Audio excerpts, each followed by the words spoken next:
Welcome to my class. I'm going to just give a little history about the evolution of national income accounting. So, at present, national income accounting is widely used by almost all the countries all over the world in estimating national income and preparing and publishing national income accounts and statistics. So, if you really look at the history, it's more than around 300 years old, but its use in a scientific way in complete terms as an economic and statistical tool has been made in the second half of the 20th century. Before that, no doubt it emerged as a concept, but in a raw and unorganized manner, and different persons who tried to conceptualize it looked at it from different points of view. National income, which is the basis of national income accounting, did not have a precise and definite meaning. So, most of the countries did not prepare national income estimates. Even in India, national income was not estimated officially before independence. For the first time in the second half of the 17th century, English political arithmeticians, Sir William Petty and Gregory King, were concerned with totaling the income of the people from productive activity and calculating the nation's expense. Now, Sir William Petty viewed the national income of the people as a sum of annual value of labor of the people and of the annual proceed of the stock of wealth of the nation. Petty wanted to show that the state could mobilize more revenues through taxation and that England was not weaker economically than her chief rivals. On the other hand, King's main aim was to assess England's war potential. Thus, the credit for formulating the concept of national income accounting goes to Petty and King. No doubt the estimates could not be treated as the basis of defining and calculating national income, but these were notable for the scientific spirits and conceptual innovation. So, though the beginning was made in the 17th century, but almost up to the start of the Second World War, nothing much could be done to conceptualize scientifically the subject of national income accounting. However, from 1930, serious efforts were made by individuals and some nations to develop this subject more scientifically.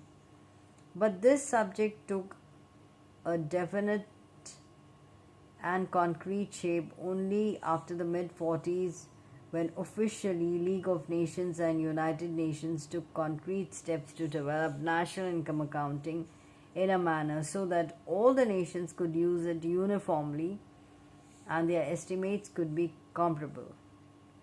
Thus, for understanding and examining different stages of development from historical point of view, the entire period under review, that is from 17th century up till now, can be classified into three periods.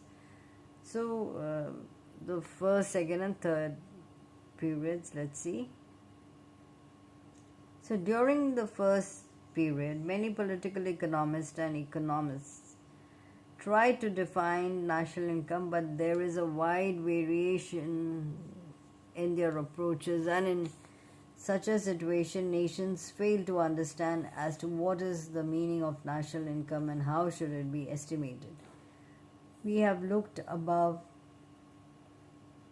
as to how Petty and King define national income. In 1764, Francois Quesnay restricted the definition of national income to the value of agricultural products. During this period, Adam Smith, Karl Marx, Marshall, Pigou, Fisher, and many others also tried to define national income. Adam Smith, in 1776, in his book Wealth of Nations, defined national product as consisting of commodity only. He viewed all services as unproductive, such as services of a teacher, a musician, a clergyman, a doctor, etc. And hence he did not include them in national product. To him, only the production of material goods was productive. Many of Smith's successors did not subscribe to this view, although it was useful to distinguish between material goods and non-material services. Karl Marx, that is 1818 to 1883, was one of those who adopted Smith's approach.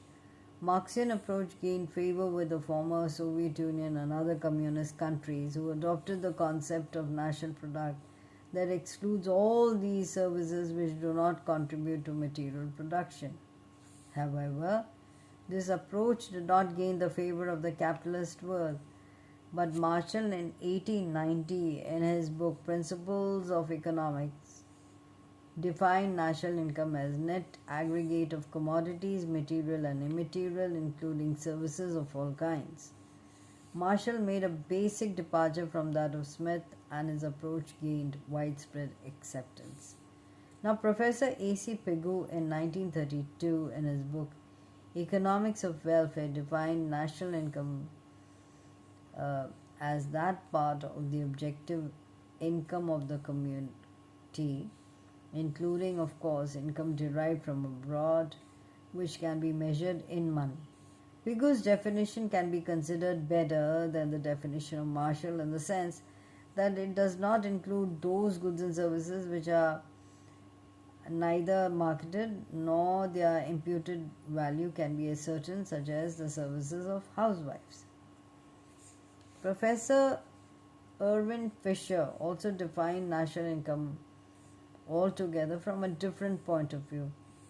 While Marshall and Pigou have approached national income from the production end, Fisher approaches it from the consumption end. In his words, the national dividend or income consists solely of services as received by ultimate consumers, whether from their material or from their human environments.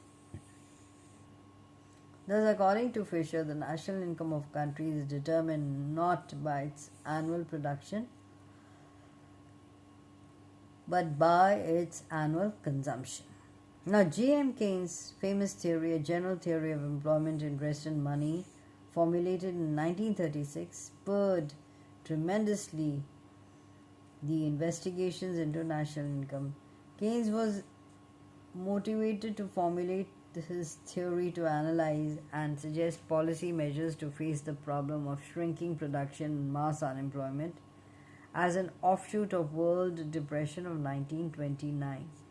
Keynes in his theory emphasized relationship among manageable limited aggregates such as national income, consumption, investment and saving. This gave a fresh look to the entire phenomenon of national income. So this was the first period. Now talking about the second period. Before the outbreak of the Second World War, there was a kind of wave which involved many economists of the United States, Great Britain and other countries who, with a keen sense of devotion and commitment, addressed themselves to the task of improving the theory of measurement of national income. In this category, names of Simon Kuznets from US, Arthur Bowley, Josiah Stamp and Colin Clark from Great Britain can be included. As a result of their efforts, progress in the theory and measurement of national income proceeds without interruption. Their efforts, statistical and conceptual, laid the foundation of present-day world national income compilation. Their contribution in making the subject more scientific, usable, practical and significant is tremendous. Among them, Professor Simon Kuznets is a Nobel laureate and was a member of National Income Committee of India constituted in 1949. The contribution of Mead and Stone in this period deserves a special mention, who in 1952 developed the idea of national income product accounting with 4 sectoral accounts, namely product account, household account, government account and rest of the world account. In the absence of full understanding of all the basic concepts of national income accounting, it is not possible to understand fully all these accounts, but still in brief we can explain them. So you have the production account. The production account hires factor services for the production of goods and services and supplies that sells these to household sector, government sector, gross domestic capital formation and net export. In lieu of factor services use, it pays factor payments and also pays direct and indirect taxes to the government. From the sale, supply of goods and services, it receives payments. All these payments and receipts are equal. The format of production account can be explained like this. Let's briefly understand what it is. Let's just take the production account. So for you to see, you have the debit side, the credit side. The production sector hires factor services for the production of goods and services and supplies these to household sector, government sector, gross domestic capital formation and net exports. In lieu of factor services used, it pays factor payments and also pays direct and indirect taxes to the government. From the sale, that is supply of goods and services, it receives payments. All these payments and receipts are equal. The format of a production account is given here, as you can see. So gross domestic product at market price, and on the credit side you have expenditure on gross national product at market price, because it's so. The household account. Let's just take the household account now.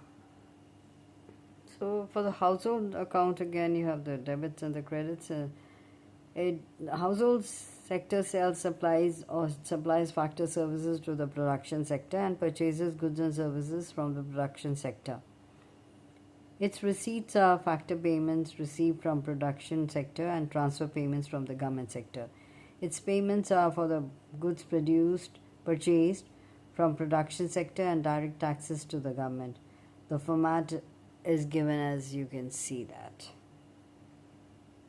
Okay, so the debit shows expenditure of households and the credits is shown the income of the households. Now let's come to the government account. Household sector. Besides, government gives transfer payments and also saves also. On the receipt or the income side, it gets indirect taxes and direct taxes from the firms and households. The format is given like this. So total current expenditure and savings and total current revenue. And of course you have the rest of the world account. So here in this account, on the debit side shows excess of given countries export over its imports, and on the credit side of the account the net investment abroad. So anyway, let's come to the third period. No doubt dedicated economists like Professor Simon Kuznets and others did a valuable work to develop the theory and measurement of national income, but still there was a need to conceptualize the whole theory of national income accounting so that it could be uniformly applied in all the nations to render the national income estimates comparable. Not only that, it was also equally important to design national income accounts from various angles. This required constant research and development of not only methodology but of other related problems. For the accomplishment of these objectives, efforts were undertaken first by the erstwhile League of Nations and now by United Nations. The first official step was taken by League of Nations in 1928 when it organized an international conference relating to economic statistics to encourage the compilation of such statistics and adoption of uniform presentation methods. The League of Nations first published national income estimates in 1939. After the Second World War, it was felt that there should be comparable estimates of national income so that they could form the basis for apportioning the expenses of international organizations. Therefore, a subcommittee of the League of Nations was formed. The committee met in 1945 to work on the memorandum passed by Richard Stone and submitted its report, which was published in 1947. After the formation of the United Nations in 1945, the task of progressing and developing system of national accounts (SNA) fell onto the shoulders of United Nations. So, since the publication of subcommittee's report in 1947, 4 SNA reports in 1953, 1968, 1993 and 2008 have been published so far. Talking about the system of national accounts, 1993 was published by the Statistical Commission of the United Nations. This report is very comprehensive, scientific and innovative, taking into view the present-day world's socio-economic needs of the developed and developing countries alike. Thus, though national income accounting as a branch of applied economics was born more than 300 years ago, but in a crude form, at present it is a fully grown-up branch of knowledge. All countries all over the world make use of it in big or small measure for preparing national income accounts. So, the latest version of the SNA adopted by the United Nations Statistics Commission (UNSC) is a system of national accounts 2008. So, 2008 SNA. The 2008 SNA is an update of the 1993 SNA to address issues brought about by changes in the economic environment, advances in methodological research, and the needs of the users. And talking about the 2008 SNA, it recommends a different indirect approach to measurement that better reflects the pricing structure used by insurance companies and the underlying provision of insurance services per se. The approach can be simply described as an ex ante expectation approach. So isn't that so interesting? So, well, this is a short history of the national income accounting that we've seen. So just go through that and please make notes and also write about who were the economists in the first period, second period, and third period. Basically it is SNA. The years, you can go through the reports of 1953, 1968, 1993 and the recent 2008. So that's for your homework.